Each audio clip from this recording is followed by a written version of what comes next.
Vous êtes-vous déjà retrouvé dans une situation où le passé revient hanter? Eh bien, laissez-moi vous raconter une histoire qui vous captivera du début à la fin. Imaginez une femme forte, luttant contre les adversités de la vie, tout en affrontant le jugement cruel de son ex-mari et de sa nouvelle épouse. Cela ressemble à l'intrigue d'un roman, n'est-ce pas? Mais la réalité peut être encore plus surprenante. C'est l'histoire de Freya, une femme déterminée qui a trouvé l'amour, le bonheur et la force de surmonter son passé, même lorsque tout semblait perdu. Alors, accrochez-vous à votre chaise, car vous êtes sur le point de plonger dans un voyage plein de rebondissements, de leçons de vie et de moments émouvants. C'est l'histoire de Freya et de son incroyable voyage de résilience. Il y a 15 ans, j'ai mis fin à mon mariage en découvrant la relation de mon mari avec une amie d'enfance.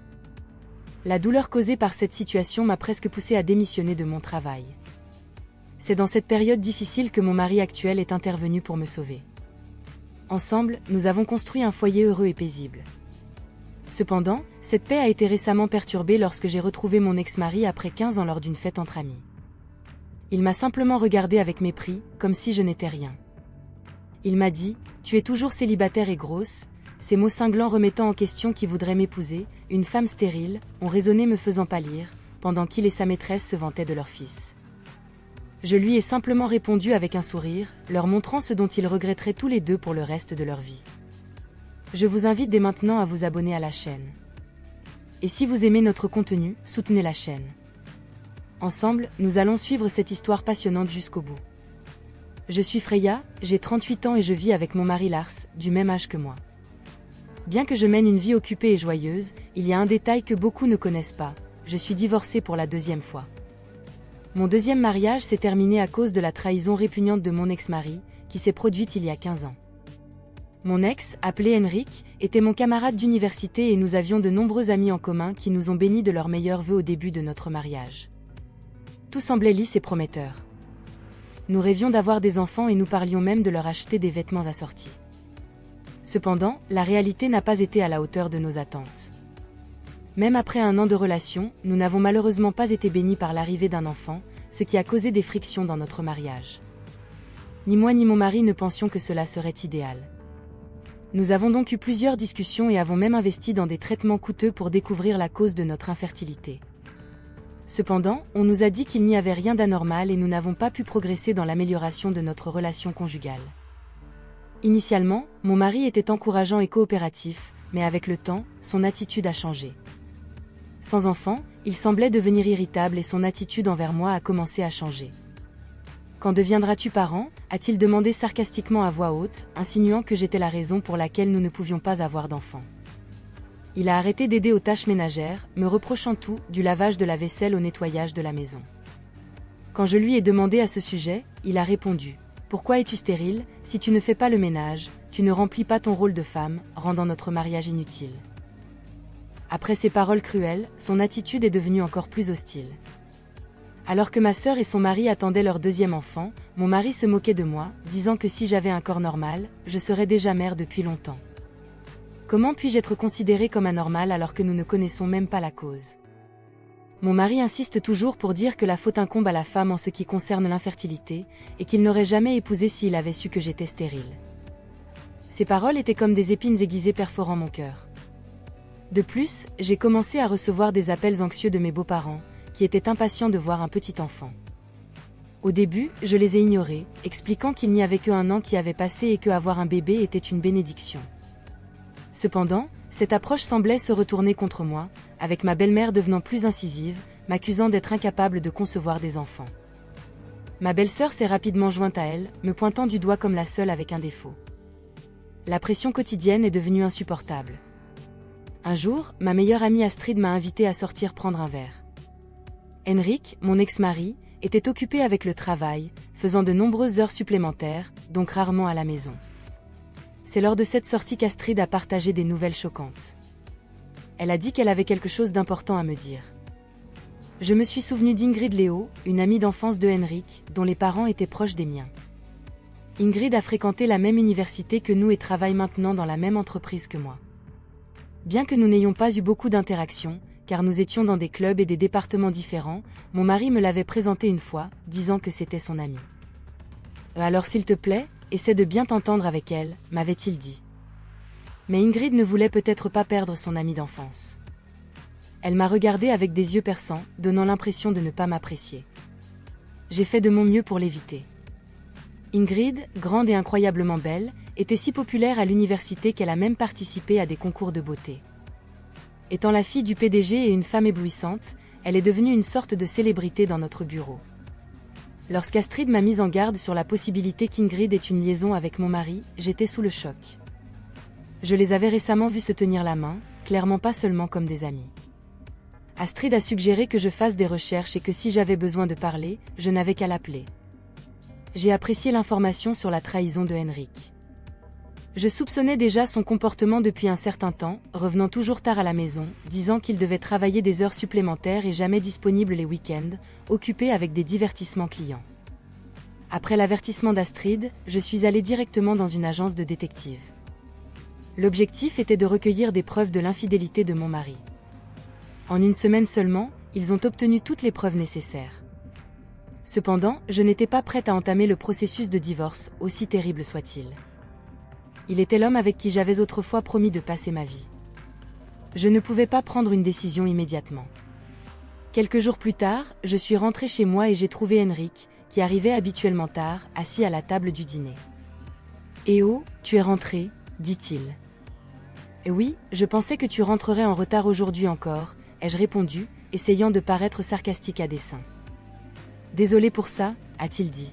« J'ai besoin de te parler. » Après avoir entendu parler de l'aventure d'Astrid, pour laquelle je m'étais préparée à de mauvaises nouvelles, il a dit « Je veux divorcer ». C'est ainsi que j'ai su qu'il ne jouait pas seulement avec Ingrid, il le disait sérieusement. Et Ingrid est enceinte. « Je vais l'épouser », a-t-il annoncé. « Tu as dit qu'elle était juste une amie et maintenant elle est enceinte. Tu as eu une liaison avec elle, n'est-ce pas ?» lui ai-je demandé. Il a ri et a dit « Ne l'appelle pas aventure, tu me fais passer pour un idiot. » Je ne peux pas m'en empêcher. Ingrid peut tomber enceinte, elle est belle et je ne vois aucune raison de te choisir toi plutôt qu'elle. L'attitude effrontée de Henrik m'a surprise. Je ne pensais pas qu'il avait fait quelque chose de mal. Je suis restée sans voix en le voyant me regarder en silence. Henrik a souri et a dit que ma mère le poussait à divorcer de moi, disant qu'Ingrid était plus belle et gentille et pouvait avoir des enfants. Elle lui a toujours mieux plu. Elle sera heureuse de savoir qu'ils ont toujours préféré Ingrid. Les larmes ont rempli mes yeux. Eh bien, j'ai déjà emballé mes affaires. Je dois partir avec Ingrid et son prochain bébé, ai-je dit. Avec ça, Henrik est parti de la maison. Je n'avais pas la force de l'arrêter. Plus tard, j'ai reçu un document de divorce unilatéral et à l'intérieur se trouvait une note écrite par une femme me demandant de divorcer rapidement de son mari. En voyant ces mots contradictoires, j'ai ressenti un tourbillon de questions surgir dans mon esprit. Je voulais vraiment répondre, ce n'était pas toi qui as pris mon mari. Cependant, face à la réalité, j'ai réalisé que j'étais blâmée. Je ne pouvais pas accepter passivement ce divorce déterminé. J'ai donc décidé de rassembler les preuves de l'agence de détective et de commencer le processus de divorce par médiation. Quelques jours après avoir déposé les documents, j'ai reçu un appel d'un numéro inconnu. En répondant, j'ai entendu la voix d'une femme crier de l'autre côté de la ligne, me demandant ce que je pensais être en train de faire et pourquoi je lançais un processus contre elle. C'était Ingrid. Elle a argumenté qu'il était juste qu'elle exige une compensation, car elle savait tout sur le comportement inapproprié de Henrik. Elle a dit qu'elle était enceinte et avait besoin d'argent pour le bébé. Je l'ai confrontée en lui rappelant que c'était elle qui s'était impliquée avec un homme marié et qu'elle était la coupable. Sa voix stridente blessait mes oreilles. De toute façon, j'ai clairement indiqué que j'étais prête à discuter du divorce, y compris de la compensation, dans un cadre officiel. Il était temps d'affronter cette situation de front. Pendant la médiation, sur la base de preuves solides, la relation entre Henrik et Ingrid a été reconnue comme une infidélité. Henrik a tenté de blâmer ma stérilité, mais le tribunal a rejeté son affirmation comme irrationnelle, car il n'y avait pas de preuves concluantes à l'appui. Au cours de la première année de mariage, j'ai reçu un paiement fixe de 220 000 pesos comme pension alimentaire de Henrik et 110 000 pesos d'Ingrid. Je ne voulais pas maintenir de lien financier avec eux, donc notre divorce a été finalisé. Cependant, mon épreuve n'était pas encore terminée. Comme Henrik, Ingrid et moi avons fréquenté la même université, l'affaire est devenue un sujet de discussion parmi de nombreux amis. Selon un ami proche, il y avait des rumeurs selon lesquelles j'avais caché ma stérilité et m'étais mariée avec Henrik. Certains sympathisaient même avec Henrik et Ingrid, ce qui était terrible pour moi. De plus, comme Ingrid et moi travaillions dans la même entreprise, les rumeurs se sont également répandues sur le lieu de travail. Tout le monde semblait être du côté de la belle et influente fille du président de l'entreprise, Ingrid, qui se présentait comme une victime aux yeux larmoyants. Au début, j'ai essayé de l'ignorer, mais comme Ingrid était la fille du président, mes supérieurs m'ont réprimandée, me disant de ne pas la maltraiter. Peu importe à quel point je travaillais dur, on m'enlevait continuellement des projets principaux et finalement on me poussait à démissionner. Alors que je cherchais un nouvel emploi, j'ai été approché par une autre entreprise qui avait besoin de quelqu'un d'aussi diligent et capable que moi. Dans ce nouvel environnement, j'ai dépassé mes attentes. Mon patron me voyait vraiment comme un individu différent de mon ancienne entreprise, où il n'y avait pas de culture de favoritisme envers la fille du patron ou le népotisme. J'ai adoré cet environnement, et mon patron, qui est finalement devenu mon mari actuel, Lars, m'a soutenu lorsque j'étais au plus bas après la cruelle situation avec Henrik. Après plusieurs dîners ensemble, nous avons commencé à parler non seulement du travail, mais aussi de questions personnelles. Et cela a naturellement évolué vers une relation amoureuse. Nous étions heureux ensemble et Lars m'a demandé en mariage. Cependant, toujours tourmenté par mon passé, j'ai confessé ma peur de la stérilité. Lars m'a regardé sincèrement dans les yeux et a dit qu'il serait heureux si nous avions des enfants à l'avenir, mais que le plus important était qu'il m'aimait. Il a dit que je signifiais tout pour lui, Freya. Même si nous ne pouvons pas avoir d'enfants, je serai toujours à tes côtés. Avec ces paroles réconfortantes, j'ai décidé que je voulais passer toute ma vie avec lui, et après 1 an de fréquentation, je me suis mariée avec Lars. Après le mariage, Lars a apporté un bonheur véritable dans ma vie. C'est à cette époque que mon rêve le plus profond s'est réalisé. J'ai découvert que j'étais enceinte avec Lars à mes côtés. Tout semblait avoir un nouveau but. L'arrivée de notre fils aîné, Soren, a été une bénédiction. Peu de temps après, notre charmante fille, Greta, est venue au monde. Peut-être que les difficultés à concevoir avec Henrik étaient simplement une question de temps ou de compatibilité. Cependant, nous vivons maintenant chaque jour avec joie et gratitude. J'en étais arrivé au point où je voulais mentionner mon mari Lars, nos 2 enfants et moi. Nous avons été invités au mariage d'un ami. Pendant la cérémonie, alors que les invités se rassemblaient et se saluaient, nous sommes arrivés au point culminant de l'événement. Je me suis levée pour aller aux toilettes et c'est alors que, pour la première fois en 15 ans, j'ai rencontré mon ex-mari, l'homme qui m'a laissée. Mon esprit s'est vidé un moment, mais je me suis ensuite souvenu que les mariés étaient nos amis de l'université, donc ce n'était pas surprenant qu'ils soient là. J'ai essayé de l'ignorer et de passer inaperçu, mais il a crié très fort, « Et, toi aussi tu es là. Ça fait longtemps, tu as pris du poids, hein ?» Henrik, peut-être ivre, parlait fort et crachait en me parlant. Rien n'avait changé, toujours aussi sarcastique qu'avant. Alors, mon ex-mari a appelé sa famille et là était Ingrid et son fils. Ingrid, en me voyant, a ri et a dit « Ea, ça fait longtemps. Tu as pris un peu de poids, hein. Peut-être que tu es stressée, que tu manges beaucoup. » Elle a continué en riant. « Nous avons traversé beaucoup de choses. Tu es toujours infertile, n'est-ce pas? Personne ne voudrait de toi. » Maintenant, j'étais stupéfaite par leur comportement grossier et je suis restée sans voix. Soudain, j'ai réalisé que leur fils regardait vers le bas, rougissant d'embarras. Il avait des traits très beaux. Ah, j'ai oublié de le présenter. Voici mon fils, a déclaré Ingrid avec fierté. Et il est beau, intelligent, un véritable génie. Désolé, il semble que nous soyons les seuls décents ici, a plaisanté le couple, montrant fièrement leur fils. Cependant, leur fils avait une expression déformée sur son visage, ce qui a attiré mon attention. Il semblait de plus en plus mécontent de l'attitude de ses parents de rabaisser les autres devant lui, je pensais pour moi-même. Il devait être un garçon très gentil, mais je n'avais pas le temps pour cela, car j'étais sur le point de partir. Henrik a attrapé fermement mon bras. « Tu m'as divorcé à cause de l'infertilité et tu as encore eu l'audace de nous extorquer de l'argent », a-t-il dit, semblant en vouloir pour quelque chose qui s'était passé il y a 15 ans. Si quelqu'un devrait en vouloir, c'est moi, ai-je pensé, étourdi par son égoïsme. Alors, Ingrid s'est tournée vers moi. Oui, tu es infertile et célibataire. Pourquoi as-tu besoin d'argent? Des familles comme nous, avec des enfants, ont besoin de plus de dons. Nous t'avons rendu le double de l'argent que tu as pris, a-t-elle dit. À ce moment-là, le fils de Henrik a parlé. Célibataire signifie célibataire, non? Mais tu portes une bague de mariage à ta main gauche. Henrik et Ingrid ont regardé mon annulaire gauche. Tout le monde autour de nous regardait alors que Henrik et Ingrid criaient fort. Je ne pouvais m'empêcher de me sentir gênée tout en me demandant quoi faire, quand soudain un visage familier est apparu. Et à mon avis, tante et oncle ne devraient pas être si bruyants lors d'une célébration comme celle-ci. Ils dérangent les autres personnes. Peut-être devraient-ils être plus attentifs, a déclaré Soren, mon fils. Greta, préoccupée par moi d'être en retard, est venue me voir. « Maman, tu es en retard, dit-elle. »« Maman, ça ne peut pas être, tu as des enfants. »« Eh oui, laisse-moi, ai-je répondu. Ingrid regarda attentivement mon fils. Après un moment, ils ont commencé à parler d'un ton mature, avec une voix qui semblait tendue et horrifiée. Cette approche uniforme semblait indiquer qu'ils étaient curieux de la tenue de mon fils. Eh oui, il est venu directement de l'école avec mon mari, donc il est encore dans son uniforme. Ce n'est pas que je veuille le dire, mais l'uniforme est de cette fameuse école, ai-je expliqué. Et oh oui, Soren a travaillé dur et voulait essayer. Alors nous l'avons laissé passer l'examen, la paix. Aujourd'hui, j'ai assisté à cette école privée depuis l'année dernière. En fait, mon fils s'est distingué dans ses études et fréquentera une école réputée de la région l'année prochaine.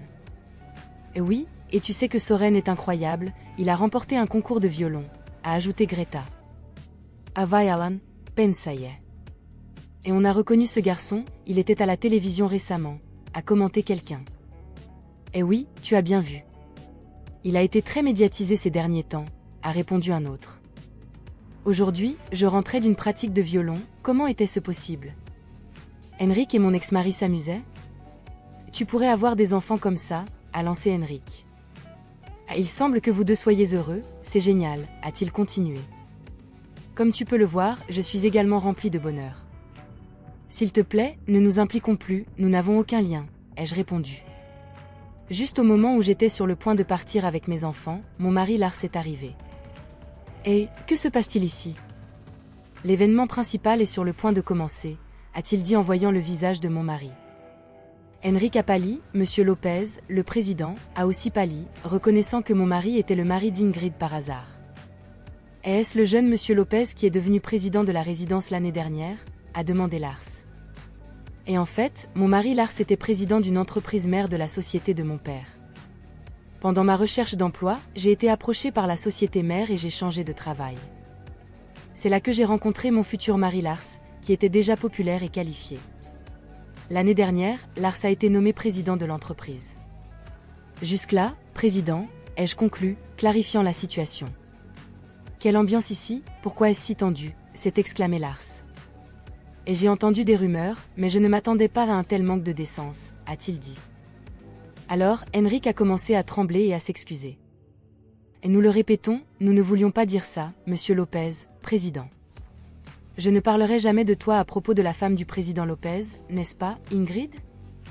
Pourquoi tu souris à cela, mari de femme?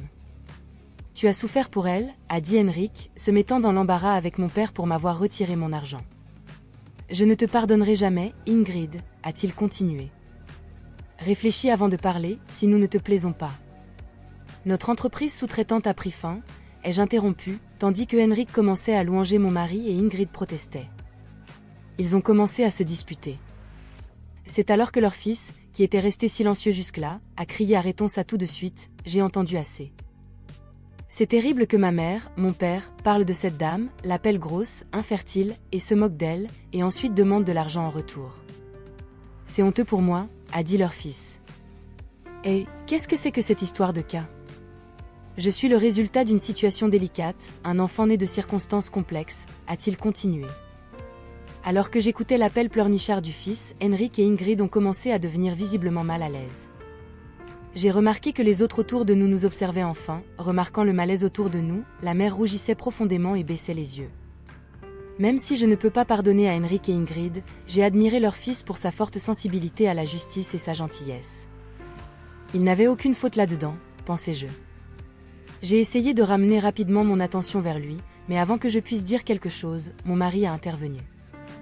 Merci d'avoir défendu ma femme contre les insultes, tu es vraiment un garçon gentil, a-t-il dit en serrant la main du garçon. Et j'ai aussi parlé avec un sourire, mais peut-être que je suis un peu enrobée, n'est-ce pas?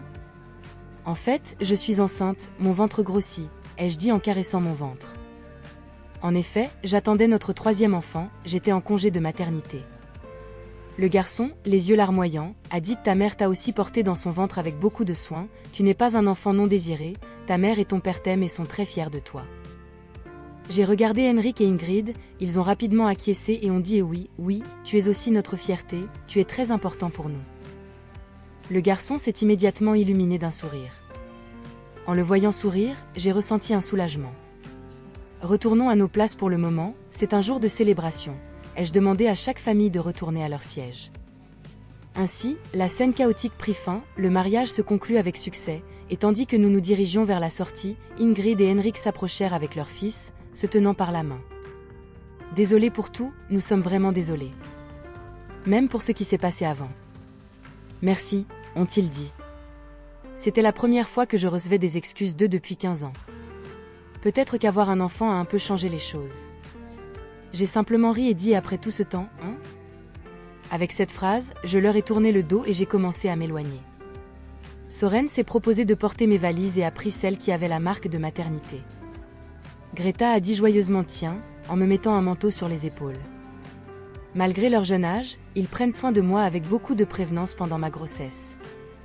C'est bon, le dîner ce soir sera les hamburgers maison de papa, a dit Soren. Sachant que c'est mon préféré, merci, ai-je promis, protégeant les sourires de ma chère famille et m'éloignant de la douleur du passé. J'avais besoin de partager mon histoire, qui avait été complètement jugée dans le passé par mon ex-mari, qui me reprochait toujours d'être infertile. Mais au fond de moi, je savais que ce n'était pas vrai.